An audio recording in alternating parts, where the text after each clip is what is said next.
Hello everyone, this is me Sweta. This is my first introduction video, and this channel is based on fashion, style, vlogging and whatnot. I'm literally excited and hope you guys will like it. Till then, so please stay tuned for. అందరికీ నమస్కారం. Welcome back to my channel logs capture and this is me Shweta.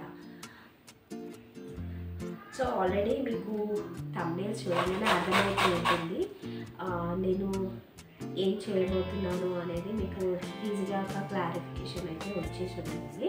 So ఈరోజు నేను grated mango పికిల్ని try చేయబోతున్నాను. So అది నేను మీతో ఎందుకు share చేసుకోవద్దు అని చెప్పేసి సో ఇంగ్రీడియంట్స్తో పాటు నేను క్లియర్గా ఈ వీడియోలో చూపించబోతున్నాను అనమాట. సో ఫస్ట్ అయితే మ్యాంగోని గ్రేట్ చేసుకున్నాను.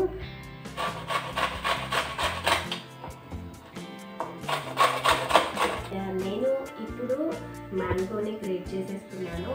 అండ్ నెక్స్ట్ ప్రాసెస్ ఏంటి అంటే 1 table spoon of mustard seeds, ఇంకా 1/2 table spoon of fenugreek seeds తీసుకోవాలి. జీలకర్ర కూడా యాడ్ చేసుకోవచ్చు, యాడ్ చేసుకుంటే కూడా బాగుంటుంది. సో ఈ 2 ఇంగ్రీడియంట్స్ని నేను ఫస్ట్ గ్రైండ్ చేసుకొని పౌడర్ లాగా చేసుకుంటాను అనమాట.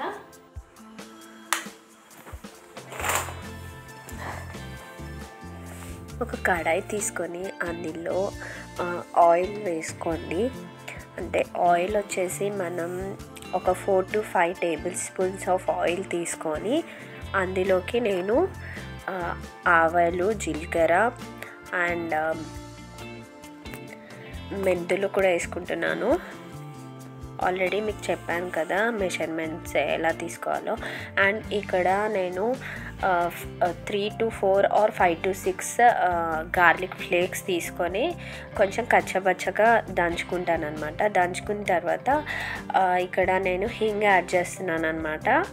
1/2 pinch ఆఫ్ హింగ్ వేసేసుకొని దాని తర్వాత మీరు ఇక్కడ కచ్చాపచ్చగా దంచి పెట్టుకున్న ఈ గార్లిక్ కూడా యాడ్ చేసేసుకోండి.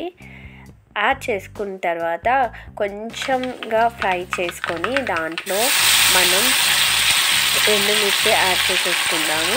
యాడ్ చేసేసుకున్న తర్వాత ఇప్పుడు గ్రేట్ చేసి పక్కన పెట్టుకున్న ఈ మ్యాంగో తురుముని మనం ఇందులోకి యాడ్ చేసుకొని బాగా ఫ్రై చేసుకోవాలన్నమాట.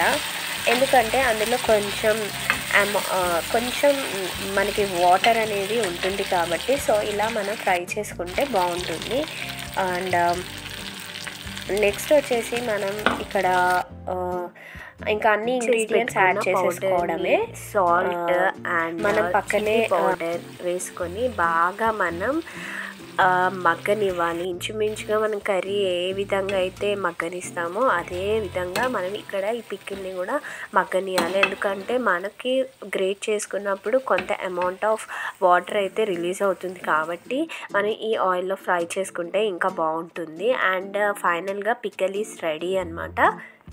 ఏ పికిల్ అయినా కూడా మనం ఇలా గ్లాస్ జార్లోకి ట్రాన్స్ఫర్ చేసుకుంటే ఇంకా చాలా బాగుంటుంది. అండ్ ప్లాస్టిక్ కంటైనర్స్ అయితే యూస్ చేయకండి.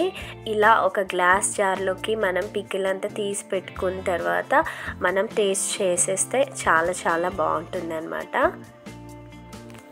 And finally pickle is ready.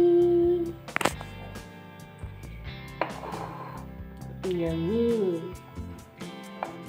Finally, pickle is ready.